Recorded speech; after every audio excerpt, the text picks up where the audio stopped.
네, 안녕하십니까. 이번에 Active Perceptive Motion Generation for Mobile Manipulation 이라는 논문을 가지고 온라인 세미나를 진행하던 가천대학교 AI 소프트웨어학부 인공지능 전공 석사과정 김은성입니다. 해당 논문 같은 경우에는 2024년 이크라에 게재가 되었던 논문입니다. 네, 해당 발표는 Introduction, Active Perceptive Motion Generation for Mobile Manipulation, 즉 이 논문의 본문에 해당되는 부분에 대해 설명을 드리고, 그리고 Experiment, 해당 논문에서 실행한 실험에 대한 설명, 그리고 Conclusion을 마지막으로 발표를 마무리하도록 하겠습니다. 네, 먼저 Introduction입니다. Introduction에서는 현재 모바일 매니플레이션에 존재하는 여러 가지 문제점들에 대해서 언급을 하고 있습니다. 가장 먼저 언급하는 문제점으로는 Coordination of Multiple Embodiments입니다. 즉, 로봇의 베이스와 암, 즉 팔 부분, 그리고 카메라 부분, 이 여러 가지 요소들을 고려하여서 로봇을 제어하고 플래닝을 해야 한다는 것. 이것이 모바일 매니플레이션에 현존하는 가장 큰 문제점입니다. 그래서 이를 해결하기 위해서 고전적인 기법으로는 플래닝을 분리하는 법, 즉 베이스와 암을 기준으로 분리하거나 또는 스케줄러를 사용하여서 행동을 수행하는 방법을 고전적으로 사용해 왔습니다. 그렇지만 이러한 방법들은 이제 새로운 환경에 놓여져 있거나 그리고 여러 가지 장애물들로 인한 클러터된 환경에서는 가장 최적의 경로, 최적의 행동을 하는 게 아닌 서브옵티멀을 갖추거나 그걸 실제로 수행할 수 없는 인피저블한 모션을 취할 수 있게 됩니다. 그리고 이러한 모바일 매니플레이션, 모션 제너레이션에서 기존에 사용한 넥스트 베스트 뷰 같은 경우에는 오직 넥스트 뷰, 오직 다음 스텝의 뷰만 고려하기 때문에 이제 효율적인 익스플로레이션을 수행하는 데 어려움이 있다는 단점이 있습니다. 네, 앞서 말씀드렸던 이러한 문제점을 해결하기 위해서 해당 논문에서는 이러한 컨트리뷰션들을 제시하였습니다. 그래서 컨트리뷰션들에 대해 알아보면 먼저 이 논문은 이제 동적으로 비전 기반의 인지와 그리고 로봇의 액션을 통합하는 모션 제너레이션 프레임워크를 제안을 합니다. 그 두 번째로 전체 모션의 경로를 계획하기 위해서 인포메이션 게인과 이제 로우팔이 짚는 것에 그 태스크의 수행 가능 여부의 균형을 맞춥니다. 그리고 마지막으로는 IRM, Inverse Reachability Maps, 로우팔이 현재 위치에서 어디에 도달할 수 있는지를 만든 그 맵을 활용해서 그 리시딩 호리진 스트레이트를 같이 이용해서 효율적이고 실현 가능한 모션을 제시합니다. 네, 다음으로는 전체 논문이 제시한 파이프라인에 대해서 설명드리도록 하겠습니다. 먼저 별도의 비전 모델을 통해서 짚고 싶은 객체에 대해서 3차원 공간에서 인지를 하게 됩니다. 그리고 주어진 환경의 RGBD 이미지를 가지고 TSDF와 베이스 오큐펀시 맵을 형성을 하게 됩니다. 그래서 여기서 나온 TSDF를 통해서는 6D, 즉 6D 그래스 디텍션을 하게 됩니다.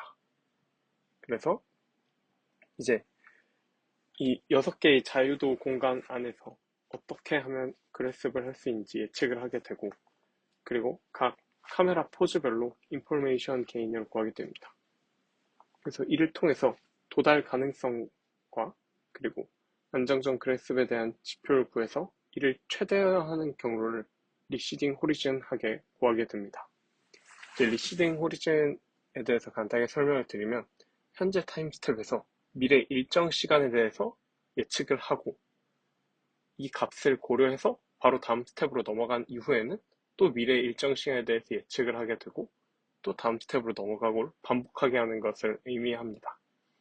그래서 이 리시딩 호리즌 코스트가 최대로 하게 되는 패스 타우 스타를 고르게 됩니다.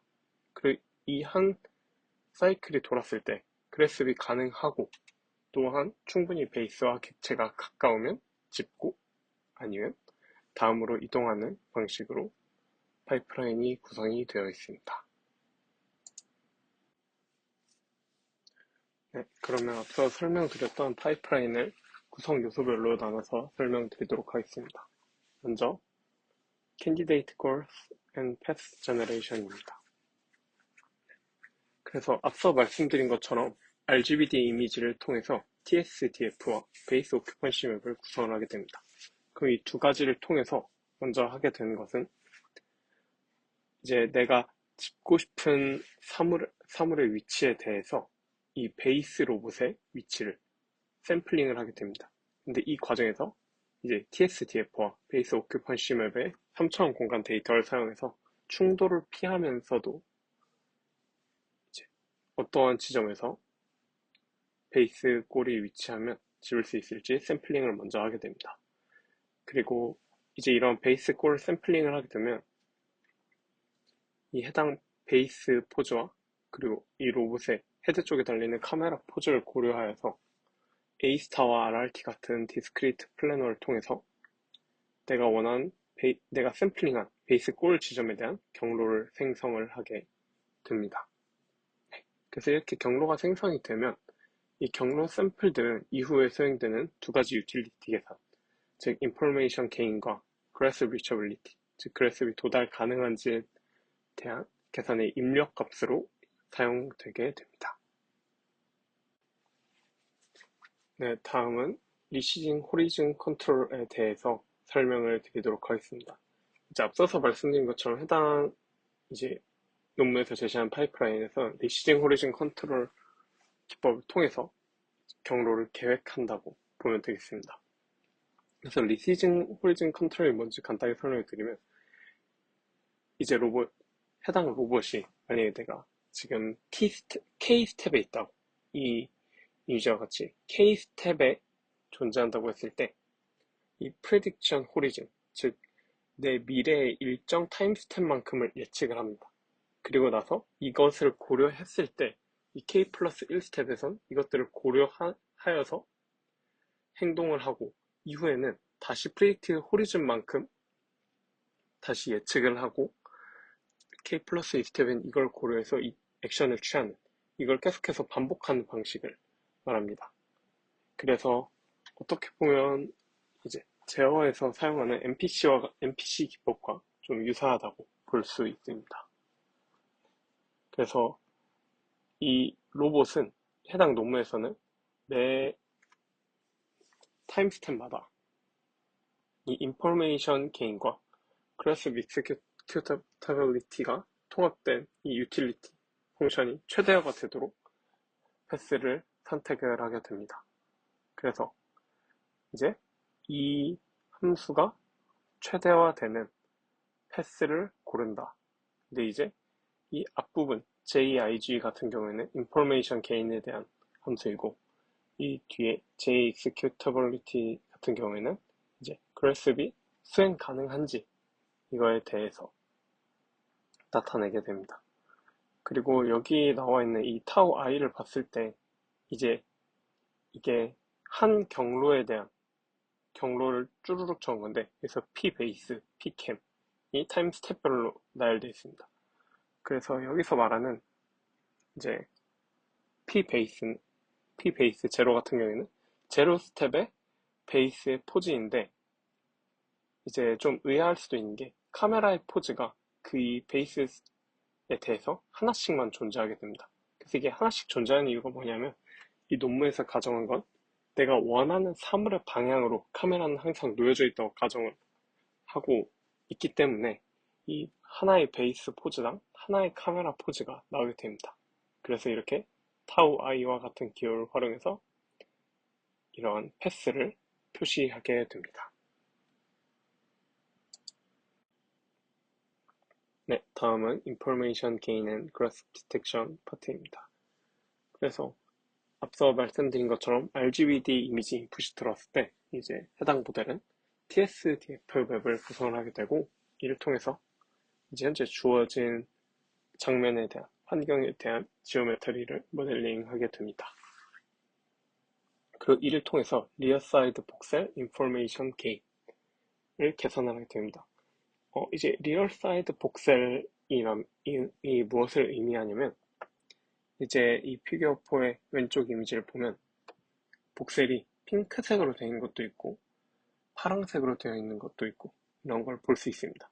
그래서 여기서 나온 핑크색 복셀은 이미 카메라를 통해서 내가 이미 관측을 한 TSDF 복셀이고 이제 RGB 이미지를 통해서 그래서 파란색 복셀 같은 경우에는 아직 내가 보지 못한 그러니까 관측한 복셀의 리어 사이드 뒤쪽 면의 복셀이라고 볼 수 있습니다. 그래서 이 인포메이션 게인을 계산한다는 건 결과적으로 내가 원하는 사물의 아직 보지 못한 부분을 좀 더 드러내기 위해서, 밝히기 위해서 이러한 캔디데이트 뷰들의 우선순위를 정하는 거라고 볼 수 있습니다. 그래서 이러한 복셀에 따라서 뷰들이 색깔이 다르게 정해지는 걸 볼 수 있는데요. 이 뷰가 초록색일수록 이 뷰로 갔을 때 얻을 수 있는 인포메이션 게인이 더 많은 것을 의미하고 빨간색일수록 얻을 수 있는 인포메이션 게인이 적다라는 것을 의미합니다. 물론 인포메이션 게인이 높을수록 더 좋은 거죠. 그 앞서 말씀드렸던 NBV 메소드와 다르게 이 액터펄 머마 같은 경우에는 인포메이션 계산을 할 때 바로 다음 타임 스텝의 카메라 뷰만 고려하는 것이 아닌 전체 패스의 카메라 뷰를 고려하게 됩니다. 그리고 이를 이제 해당 카메라 포즈의 거리, 그러니까 현재의 카메라 포즈에서 해당 카메라 포즈까지의 거리 제곱으로 나누게 되는데요. 이제 이걸 통해서 만약 거리가 너무 멀면, 만약에 이제 인포메이션 게인 값이 높더라도 거리가 너무 멀면 그만큼 효율성이 떨어진다는 것을 고려한 수식으로 볼 수가 있습니다. 네, 다음은 그래스 디텍션 파트입니다. 그럼 이제 해당 논문에서 제시한 파이프라인에서 어떻게 그래스, 즉 이제 사물을 어떤 부분을 어떤 포즈로 집을지에 대해서 이제 나오는데요. 이제 이 파이프라인에서는 VGM, 볼루메트릭 그래스핑 네트워크를 활용해서 예측을 하게 됩니다. 그래서 이제 이 모델 같은 경우에는 이쪽 이미지를 보시면 나온 것 같이 TSDF를 인풋으로 두면 이제 6도, 육자유도의 포즈, 이제 이런 초록색으로 나오는 이 육자유도의 그래스 포즈가 나오면서 동시에 해당 그래스 포즈가 얼마나 좋은 퀄리티를 가지고 있는지 점수도 같이 아웃풋으로 내보냅니다. 그래서 이제 이 그래스들 중에 이제 해당 집는 포즈들 중에 이 퀄리티 스코어가 일정 기준을 넘어야만 됩니다. 그리고 한 번 넘는다고 해당 그랩에 대해서 유효하다고 판단하고 직접 수행하는 것이 아니라 여러 타임 스텝을 거쳤는데도 이제 스레시홀드를 안정적으로 넘기고 있으면 그때 가서 유효하다고 판단해서 이 그래스에 대한 안정성을 보장해 준다고 볼 수 있습니다. 그래서 앞서 말씀드렸던 이런 인포메이션 게인과 이런 그래스 매트릭을 같이 활용해가지고 패스를 선택하고 이제 모션을 생성하는데 좀 중요한 매트릭으로 활용을 하고 있습니다. 네, 다음은 Grasp Reachability and Utility 파트입니다. 그래서 앞서서도 한번 언급을 드렸던 것 같이 해당 연구에서는 인버스 리처빌리티 맵을 사전에 연산하고 나서 이를 활용하게 됩니다. 그래서 이 인버스 리처빌리티 맵이 의미한 것은 무엇이냐면 이 로봇의 현재 해당 베이스 위치에서 어느 포즈에 엔드 이펙터가 도달할 수 있는지를 연산한 맵이라고 보면 되겠습니다. 그래서 이 정보는 3차원 공간에서 픽셀 단위로 저장을 하게 되며 이 결과는 0에서 1 사이의 실수 값으로 저장이 되게 됩니다. 그래서 이렇게 만들어진 인버스 리처빌리티 맵에 쿼링을 하는 방식으로 이제 그래스 캔디데이트들에 대한 점수를 부여하게 됩니다. 그래서 이 사전에 연산된 IRM을 통해서 각 그래프들이 각 이제 이 짚는 것들이 현재 주어진 캔디데이트 패스포에서 얼마나 유효한지, 실현 가능한지를 나타내주게 됩니다. 그리고 그래프 익세큐션 유틸리티를 각 패스별로 구하게 됩니다. 그래서 이때 만약 패스가 너무 길어진다, 아니면 패스가 도달할 수 없다, 이때는 이것에 대해서 페널티를 부여하게 됩니다. 그래서 결론적으로 봤을 때는 안정적이고, 그러니까 한 번만 뭐 유효한 그래프이다 이런 수행하는 것이 아닌 안정적으로 여러 타임 스텝에 걸쳐서 유효하고 그리고 도달 가능한 그래프일 때 이 그래프 액션을 수행한다고 보면 되겠습니다. 네, 다음은 익스퍼리먼트 파트입니다. 그래서 이 실험 세팅과 여기서 사용한 성능 지표들에 대해 설명드리도록 하겠습니다. 네, 실험은 아이작심 시뮬레이터에서도 수행이 되었고 실제 현실 세계에서도 수행이 되었습니다. 그리고 사용한 로봇 같은 경우에는 이 두 개의 로우파를 가지고 있는 티아고 플러스 모바일 매니플레이터를 활용하였습니다.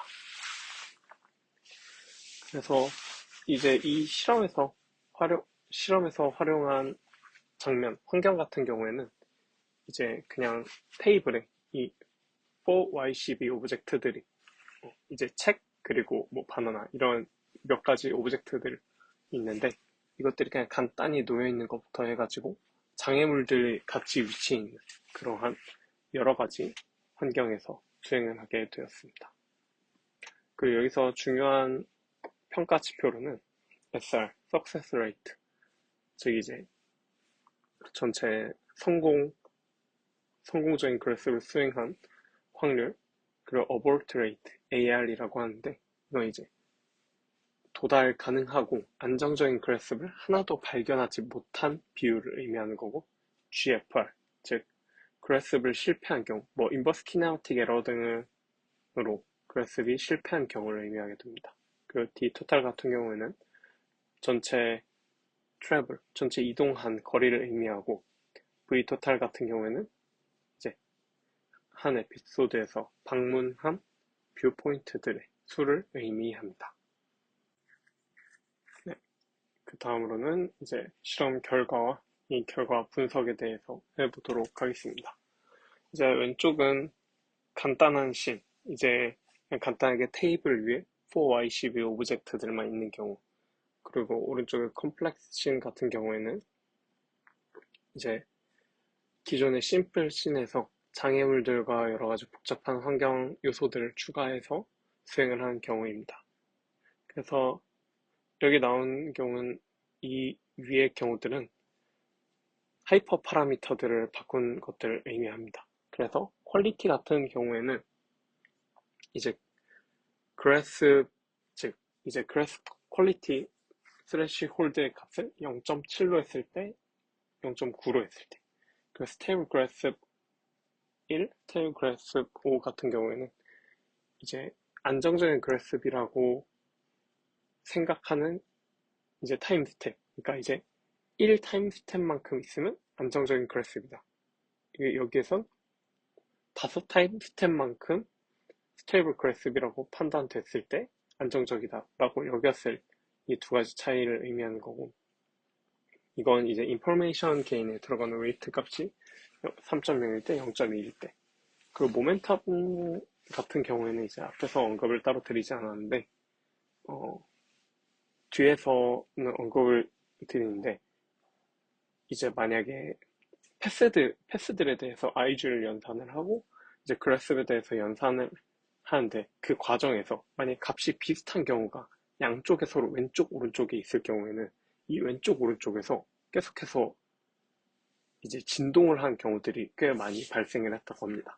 그래서 이러한 경우에 모멘텀 값을 주어서 이제 기존에 행동하던 방향으로 움직일 수 있도록 했다고 합니다. 그래서 그 값이 0일 때, 7배일 때 이렇게 뒀습니다.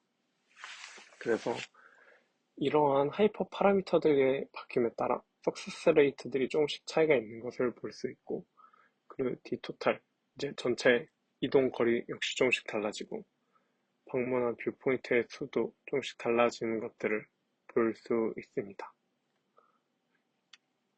그리고 그 다음은 어블레이션인데요. 그래서 이 어블레이션 같은 경우에는 엑스플로러 모마하고 이 제일 위에 거는 이제 전체 파이프라인을 그대로 사용한 것입니다. 그리고 이제 IG, IG 올리 같은 경우에는 이제 그래스 리처빌리티 없이 그냥 정보 획득량만을 가지고 수행을 했을 때를 의미하는 겁니다. 그리고 이 no weight 같은 경우에는 이제 기존의 경로 길이에 따른 인포메이션 게인 및 이제 executability 이 그래스에 대한 오브젝티브 펑션의 정규화를 제거한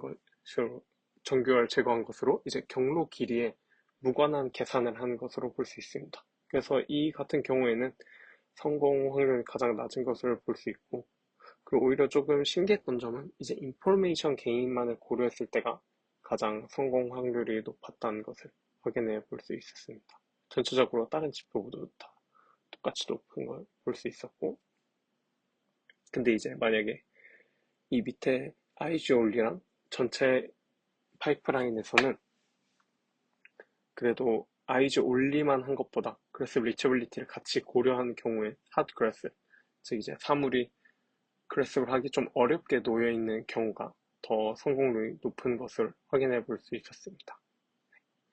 그리고 이제 컴플렉스싱 같은 경우에는 전체적으로 뭐 이런 석세스 레이트 같은 경우들이 조금씩 내려갔지만 크게 값들이 많이 바뀌었다라고 보기는 어려울 정도로 어려운 것을 확인할 수가 있습니다. 그래서 해당 논문에서는 이런 컴플렉스 장애물들이 있는 환경에서도 잘 작동을 한다는 것을 강점으로 내세웠습니다. 네.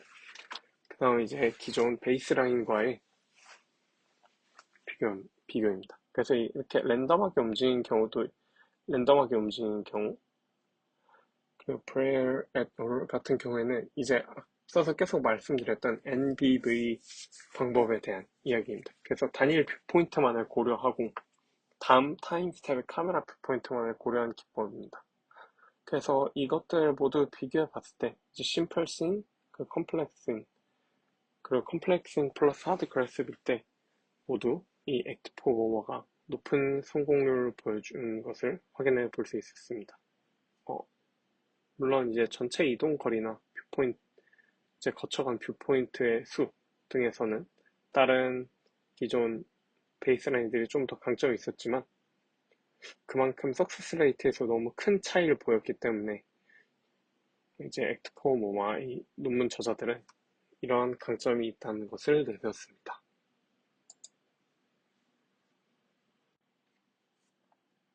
네, 마지막으로 컨클루전입니다. 그래서 이 액트4 모마 연구 같은 경우에는 이제 그런 정보의 획득량과 그래스 피저빌리티, 그래스가 가능한지 이 두 가지의 여부 사이에서 균형을 맞추면서 효과적인 모바일 그래스핑, 모바일 매니플레이션 태스크를 수행했다는 것을 보여주었습니다. 하지만 리액티브 플레이, 즉 이제 계속해서 반응형으로 경로를 계획을 하다 보니까 중간에 오실레이션, 앞서 말씀드렸던 것 같이 그런 진동하는 그러한 성향이 있기도 했습니다.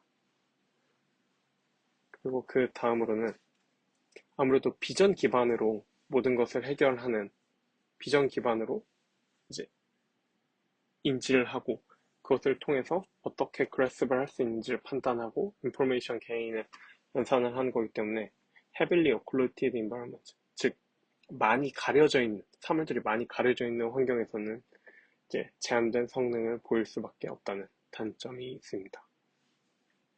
그리고 RGBD 이미지에 이 통합 딜레이 과정이 있어가지고 실제 로봇에서 제어를 할 때 제어 프리퀀시가 매우 낮은 느리게 제어를 할 수밖에 없었다는 단점이 있습니다.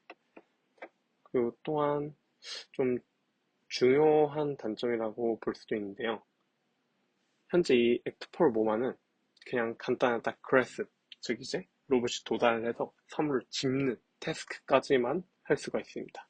즉, 이후에 만약에 자연어로 복잡한 명령을 한다거나 아니면 뭐 샌드위치를 만들어줘, 뭐 어디에서 뭘 가져와서 누구에게 가져다 줘와 같은 그 시퀀셜한 태스크는 아직 수행을 하지 못합니다. 그래서 추후에 이러한 단점들을 해결한 연구가 나올 것으로 기대가 됩니다. 네, 지금까지 발표 들어주셔서 감사합니다.